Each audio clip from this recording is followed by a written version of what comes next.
Video like जरूर कर लीजिए और ऐसे वीडियो लगातार फ्री में पाने के लिए चैनल को तुरंत सब्सक्राइब कर लीजिए और बेल आइकन को जरूर टैप कर लीजिए ताकि आगे भी सारे वीडियो आपको मिलते रहे। यूट्यूब में फॉलो करते हैं तो प्लीज ये वाला फ्री टेलीग्राम चैनल जरूर ज्वाइन कर लीजिएगा। सारे नोटिफिकेशन सारे अपडेट यहीं पे आते हैं, ध्यान रखिए। हेलो दोस्तों, कैसे हैं आप सभी लोग। मैं प्रियंका एग्ज़ाम प्रिपरेशन में एक बार फिर से आप सभी का स्वागत करती हूं और आज फिर से हम लोग कंटिन्यू करने वाले हैं अपना चैप्टर जो कि एडवेंट ऑफ यूरोपियन कंपनीज पढ़ रहे थे आधुनिक भारत के इतिहास में। अगर आप इस चैनल पर न्यू हैं तो ये क्लास डेली दोपहर 1 बजे आती है जिसमें आप मेरे साथ जीएस सेक्शन कवर कर सकते हैं।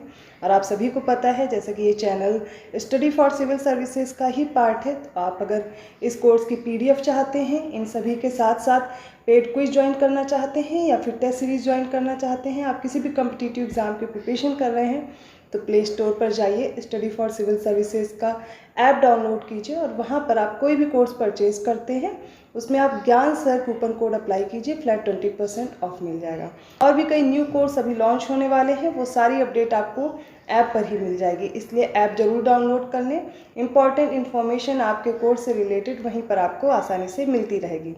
तो ये होगी आपकी कोर्स से रिलेटेड इन्फॉर्मेशन। चलिए आज की क्लास स्टार्ट करते हैं जिसमें हम लोग भारतीय इतिहास पढ़ रहे थे और उसमें भी आधुनिक भारत का इतिहास हम लोग कंटिन्यू कर रहे हैं। तो देखिए, जो हमने पिछली क्लासेस की हुई हैं तो उनको पहले आप ज़रूर कर लें, प्लेलिस्ट में ऐड कर दे रही हूँ। ये सारी क्लासेस पिछली वाली देख लीजिए तो आपको आगे का जो चैप्टर पढ़ रहे हैं वो समझ में आता रहेगा।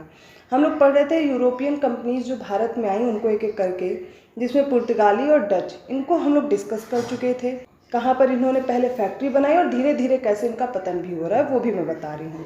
अब शुरू कर रहे हैं अंग्रेज़ों के बारे में जो कि बहुत समय तक भारत में रह जाते हैं, कैसे इन्होंने अपनी सत्ता यहाँ पर स्थापित की उसको भी देखने वाले हैं। तो अगर बात करते हैं अंग्रेज़ों की तो भारत में अंग्रेज़ों का जो आगमन होता है डचों के बाद होता है, लेकिन जो इनकी कंपनी है उसकी स्थापना इनसे पहले ही हो चुकी थी। तो 1600 ईस्वी में क्या होता है कि अंग्रेज़ों की कंपनी, जो अंग्रेजी ईस्ट इंडिया कंपनी थी, उसकी स्थापना हो गई। लेकिन जो डच ईस्ट इंडिया कंपनी की स्थापना थी वो 1602 में हुई थी, लेकिन डच पहले ही आ गए थे, अंग्रेज बाद में आए थे। सितंबर 1599 ईस्वी में लंदन में कुछ व्यापारियों ने लॉर्ड मेयर की अध्यक्षता में एक सभा का आयोजन किया और इससे इन्होंने क्या डिसाइड किया, यहाँ पर एक योजना बनाई कि पूर्वी द्वीप समूह के साथ व्यापार किया जाए। अब इन व्यापारियों ने पूर्व के देशों के साथ व्यापार करने के लिए आशय से 1599 ईस्वी में कंपनी का गठन किया। तो 1599 में इसका गठन होता है, लेकिन 1600 में इनको चार्टर मिल जाता है। तो बहुत जगह आपको 1600 डेट मिलेगी, कहीं 1599 मिलेगी, आपको इन दोनों में कंफ्यूज नहीं होना है, ठीक है। तो इस कंपनी का नाम governor and company of merchants of London trading into east Indies रखा गया। कंपनी का नाम भी जरूरी है, आपको पता होना चाहिए, ठीक है। उस समय इंग्लैंड की महारानी होती एलिजाबेथ फर्स्ट। इन्होंने 31 दिसंबर 1600 ईस्वी में एक आज्ञा पत्र दिया और 15 वर्षों के लिए पूर्वी देश के साथ व्यापार करने के लिए इस कंपनी को एकाधिकार दे दिया कि 15 साल तक कोई और कंपनी नहीं आएगी, आप ही वहाँ पर व्यापार करेंगे। कंपनी के प्रबंध के लिए एक समिति भी बना दी गई और इसमें एक निदेशक रहा, एक उपनिदेशक रहे और 24 और सदस्य होते थे और इसी समिति को बोलते थे कोर्ट ऑफ डायरेक्टर्स या फिर निदेशक मंडल। अर्थात जितने भी इस कंपनी में मेंबर्स हैं उनको सबको कहा गया कोर्ट ऑफ डायरेक्टर्स। तो ये सभी मिलकर के अब इस कंपनी को चलाएंगे। आगे देखते हैं। 15 साल के लिए एकाधिकार प्राप्त हुआ था, लेकिन 1609 ईस्वी की बात है कि 1603 में महारानी एलिजाबेथ की तो मृत्यु हो जाती है। इसके बाद जेम्स प्रथम उनके उत्तराधिकारी बन जाते हैं, इंग्लैंड के सम्राट। अब इनसे भी नया चार्टर ले लिया जाता है और इस चार्टर के द्वारा कंपनी को जो इनके विशेषाधिकार थे उसको शाश्वत बना दिया गया, आगे तक चलते रहेंगे। सम्राट के सन 1615 और 1624 ईस्वी के जो पश्चातवर्ती चार्टर थे इनके द्वारा प्रदत्त दंडाधिकार से कंपनी की स्थिति में और अधिक सुधार हुआ। मतलब इनका धीरे धीरे कोई ना कोई दंड प्रक्रिया के थ्रू इनको क्या किया, सुधार भी लाया गया इन कंपनी में जो भी इनमें कमियां थी। 1601 ईस्वी से 1612 ईस्वी की अगर बात की जाए तो इनकी मुनाफे की दर 20% प्रति वर्ष थी और 1612 ईस्वी में कंपनी के 2 लाख पाउंड की पूंजी पर 1 लाख पाउंड का मुनाफा हुआ। पूरी 17वीं शताब्दी के दौरान मुनाफे की दर इनकी बहुत हाई रही। 1688 ईस्वी में इंग्लैंड में क्रांति हुई थी जिसमें जेम्स द्वितीय का तख्ता पलट दिया गया और विलियम तृतीय और उनकी बीवी थी मेरी, इनको संयुक्त शासक बनाया गया और इस क्रांति के फलस्वरूप इंग्लैंड में जो संसद है उसकी सर्वोच्चता स्थापित हो गई। 1694 एडी की बात है या 1694 ईस्वी में आप देखेंगे हाउस ऑफ कॉमन्स के प्रस्ताव के अंतर्गत 1698 ईस्वी में 2 अन्य नई कंपनियां कायम की गईं। अभी तक एक ही कंपनी बनाई गई थी, लेकिन अब 2 और नई कंपनी सृजित की गई 1694 में।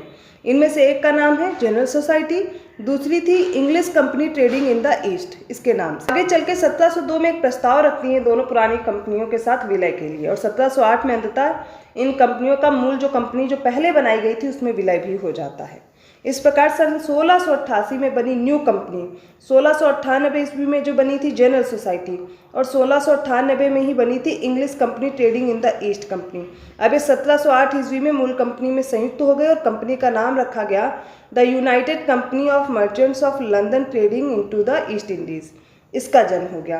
कंपनी का नाम 1833 तक यही रहा, नाम बहुत बड़ा था, तो इसको संक्षिप्त किया गया 1833 के चार्टर में और रखा गया ईस्ट इंडिया कंपनी। इस तरह आप देखेंगे नाम में भी कैसे कैसे परिवर्तन होता रहा और लास्ट में इसका नाम हो गया ईस्ट इंडिया कंपनी। अब कंपनी की व्यापारिक सफलताएं भी देखेंगे कौन कौन सी थी, उनको भी हम लोग डिस्कस करेंगे। अंग्रेज कंपनी की जो प्रारंभिक समुद्री यात्राएं थी वो सुमात्रा, जावा, मलक्का यहाँ पर हुई और इनका उद्देश्य था मसाले के लिए व्यापार में इनको हिस्सा मिल जाए। 1601 ईस्वी में कंपनी के जहाज इंडोनेशिया के मसाला द्वीप भी पहुंचे। भारत में व्यापारिक कोठियां कायम करने के लिए पहला प्रयास इन्होंने 1608 में किया था। कब? कैप्टन हॉकिंस आया था, हेक्टर नामक पहला अंग्रेजी जहाज था। इसे 1608 ईस्वी में सूरत के बंदरगाह पर ये आकर रुका और ये कैप्टन हॉकिंस ही पहला अंग्रेज था जिसने समुद्र के रास्ते से भारत की भूमि पर कदम रखा था। हॉकिंस को तुर्की भाषा आती थी, तो अकबर के नाम से जेम्स प्रथम का ये पत्र लेकर मुगल बादशाह जहांगीर के दरबार में पहुंच गया, क्योंकि उस समय ये पत्र जो लेके आते हैं वो अकबर के नाम से आते हैं, लेकिन वहां पर शासन उस समय जहांगीर का होता है। सन 1611 ईस्वी में कैप्टन मिडल्टन ने स्वाली में पुर्तगालियों के एक जहाजी बेड़े को परास्त किया और पुर्तगालियों को पराजित करने के कारण जहांगीर इससे प्रभावित हो गए और 1613 ईस्वी में उसने अंग्रेजों को सूरत में स्थायी कारखाना स्थापित करने की अनुमति दे दी। जब ये पहले आए थे तो जहांगीर ने इन्हें कारखाना स्थापित करने की अनुमति नहीं दी थी, क्योंकि पुर्तगाली यहाँ पर बहुत अच्छे तरह से अपने आप को स्थापित कर चुके थे। अब उन्हीं के कारण से इनको अनुमति तो नहीं मिलती, लेकिन व्यापार करने की कि आप व्यापार कर सकते हो यहाँ से, इसकी अनुमति दे देते हैं। जब ये पुर्तगालियों को हरा देते हैं कैप्टन मिडल्टन, तो इनको भी पता चल जाता है कि अरे पुर्तगालियों को भी कोई हरा सकता है, तो ये क्या करते हैं कि सूरत में इनको कारखाना स्थापित करने की अनुमति दे देते हैं। इसके पहले 1611 में मैंने आपको बताया था मसूलीपट्टनम या मछलीपट्टनम बोलते हैं, इन्होंने एक व्यापारिक कोठी वहाँ पर स्थापित कर ली थी, स्थायी नहीं थी। यह गोलकुंडा राज्य का मुख्य बंदरगाह था। अंग्रेजों ने 1626 ईस्वी में अमर गांव में एक दूसरी कोठी खोल ली। तो मैंने आपको पहले भी बताया था जहाँ पर ये कोठी या फैक्ट्री अपनी बना रहे हैं व्यापार के लिए, किस सन में कहाँ पर बना रहे हैं वो आप एक जगह जरूर लिखते रहिए। आप शॉर्ट नोट्स मैंने बताए हैं, आप हर सब्जेक्ट के रेडी कीजिए, तो वहाँ पर आप लिखते रहिए इन पॉइंट्स को। 1632 ईस्वी में गोलकुंडा के सुल्तान ने अंग्रेजों के लिए एक सुनहला अर्थात गोल्डन फरमान जारी किया। ठीक है, इसके अंतर्गत इन्होंने क्या किया, 500 पैगोडा सालाना कर देने पर उन्हें गोलकुंडा राज्य के बंदरगाहों में स्वतंत्रता पूर्वक व्यापार करने की अनुमति दे दी।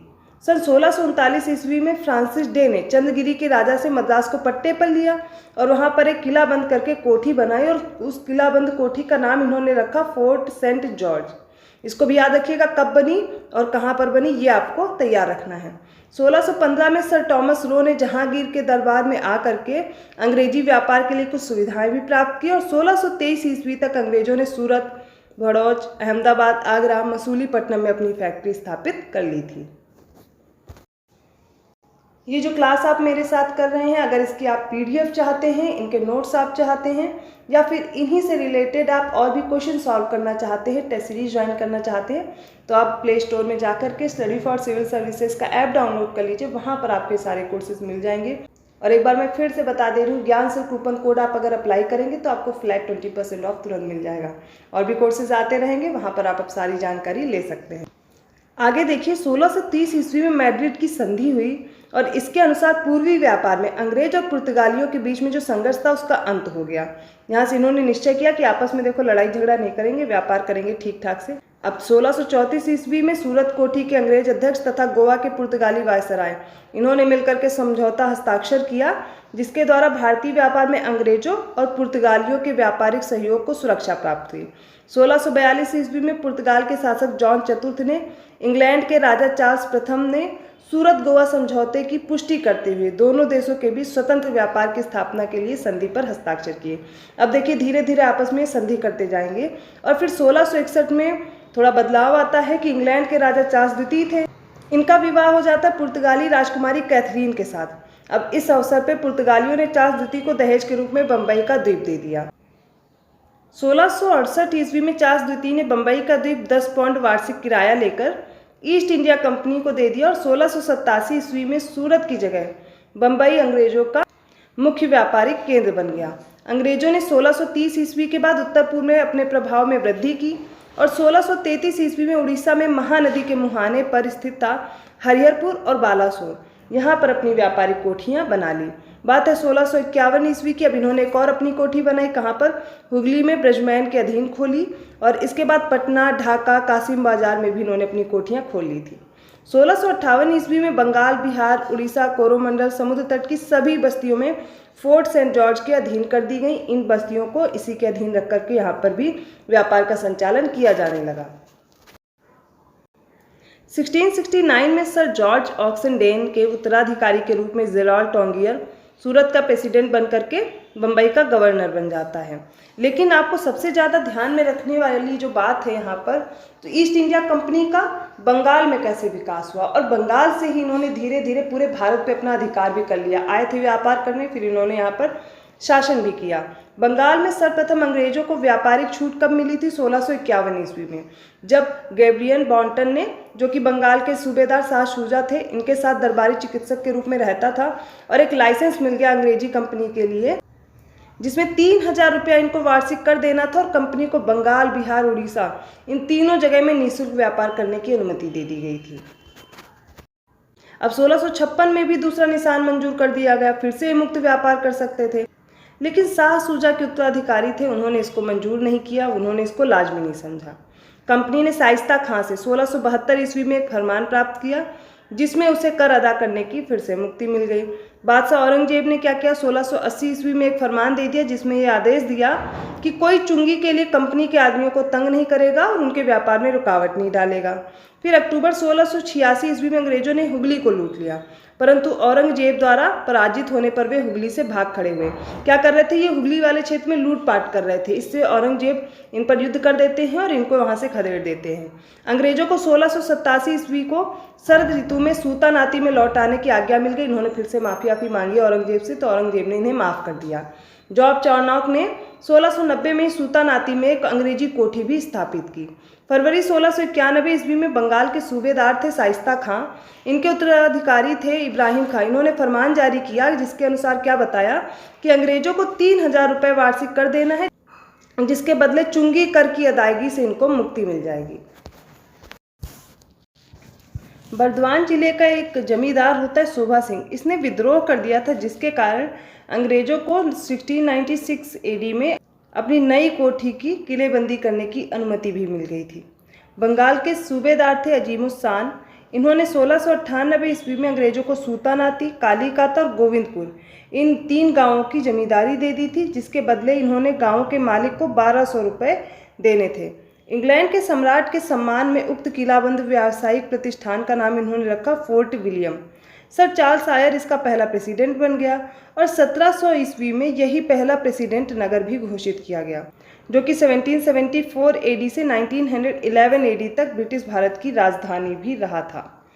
तो आज की वीडियो में हम लोगों ने अंग्रेजों के बारे में जाना, कैसे कैसे इन्होंने अपने व्यापार का विस्तार किया भारत में, एक एक चीज़ें समझी। कल जो बची हुई कंपनी है उनको भी हम लोग कवर कर लेंगे, फिर जो भी महत्वपूर्ण युद्ध हैं उनको आगे हम लोग देखेंगे। जो भी शॉर्ट नोट्स प्रिपेयर कर रहे हैं वो साथ में करते रहें। फुल नोट्स के लिए, फुल स्टडी मटेरियल के लिए मैंने बताया आप स्टडी फॉर सिविल सर्विसेज का पेड कोर्स ज्वाइन कर सकते हैं। डिस्क्रिप्शन बॉक्स में मैंने नंबर प्रोवाइड कर दिया। इसके साथ साथ आप ऐप डाउनलोड करके वहाँ पर भी जानकारी ले सकते हैं। ऐप जरूर डाउनलोड कर लें क्योंकि वहाँ पर आपको सारी महत्वपूर्ण जो भी इन्फॉर्मेशन है वो प्रोवाइड की जाती है। तो अगर वीडियो अच्छा लगा प्लीज़ लाइक कीजिए, चैनल को सब्सक्राइब कीजिए और लोगों को शेयर करते रहिए। मैं ऐसे ही कंटेंट के साथ मिलती हूँ अगली क्लास में, तब तक के लिए धन्यवाद।